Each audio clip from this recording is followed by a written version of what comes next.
Why are some people rich and others poor? This question has puzzled humanity for centuries, sparking debates and discussions across generations. Is it just hard work, or is there something more at play? While hard work is often celebrated as the key to success, the reality is far more complex. In Capital and Ideology, economist Thomas Piketty argues that inequality is not an accident. He delves deep into the historical and societal structures that have perpetuated this divide. It's not a natural outcome of the market. Instead, it's a result of deliberate choices and policies that favor certain groups over others. Instead, it's a choice shaped by the stories societies tell themselves about wealth and power. These narratives influence our beliefs and actions. These stories, these systems of belief, are what we call ideologies. They are powerful tools that shape our understanding of the world and our place in it. Piketty takes us on a journey through history, examining how different societies have justified inequality. From ancient India to modern-day America, he explores the evolution of these ideologies. He shows how powerful groups have used ideology to legitimize their wealth and maintain their grip on power. These groups craft narratives that justify their dominance. This book is a call to action, urging us to confront the ideologies that perpetuate inequality. It challenges us to question the status quo and envision a fairer society, and to fight for a more just and equitable world. Together, we can rewrite the stories that shape our lives and create a future where everyone has the opportunity to thrive.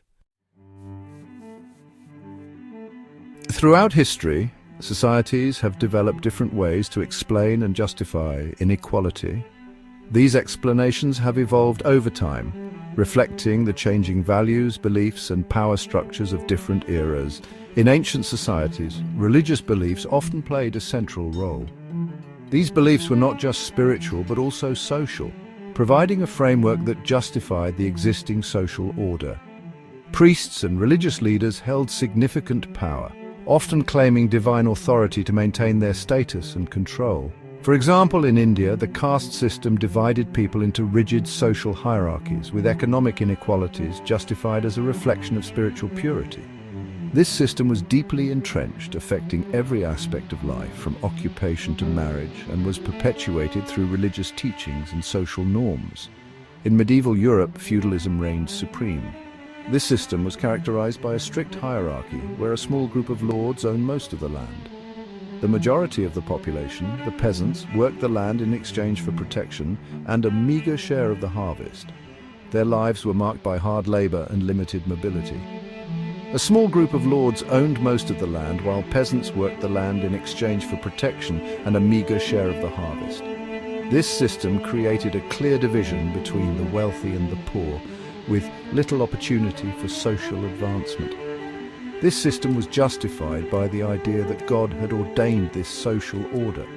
The Church played a crucial role in reinforcing this belief, with clergy often acting as intermediaries between the divine and the earthly realms, further solidifying the power of the ruling class. Moving into the modern era, new ideologies emerged alongside capitalist economies. The Industrial Revolution brought about significant changes, leading to the rise of a new economic system that emphasized production and profit. This period saw the growth of factories and urban centers, transforming the social landscape. These often emphasized individual merit and hard work as the primary drivers of success, downplaying the role of systemic factors in perpetuating inequality. The idea of the self-made individual became a powerful narrative, suggesting that anyone could achieve success through determination and effort, even as structural barriers remained in place. Ideologies are powerful forces. They shape our understanding of the world, influence our values, and guide our actions. In the realm of economics, ideologies play a crucial role in legitimizing certain economic systems and policies. They provide the moral and intellectual justifications for how wealth is distributed and who holds power. For instance, the belief in the invisible hand of the market, popularized by Adam Smith, suggests that individuals pursuing their self-interest will ultimately benefit society as a whole. This ideology has been used to justify laissez-faire economics, minimizing the role of government intervention in the market. However, as Piketty points out, Unregulated markets often lead to concentrated wealth and power, exacerbating inequality. Today we face unprecedented levels of global inequality. The divide between the affluent and the impoverished is more pronounced than ever before, creating a world where opportunity and resources are unevenly distributed. The gap between the rich and the poor is vast and growing. In many cities you can see this disparity in stark contrast, where opulent mansions stand just a stone's throw away from crumbling shantytowns. According to Piketty's research, the top 1% of the world's population now owns more wealth than the bottom 50% combined. This concentration of wealth in the hands of a few has significant implications for the rest of society. This stark reality has far-reaching consequences, undermining social cohesion, fueling political instability, and threatening the very foundations of our democracies. The frustration and anger of those left behind often manifest in protests and social unrest. This concentration of wealth is not simply an economic issue, it's a deeply moral and political one. It challenges the very principles of fairness and equality that many societies claim to uphold. It raises fundamental questions about fairness, justice, and the kind of society we want to live in.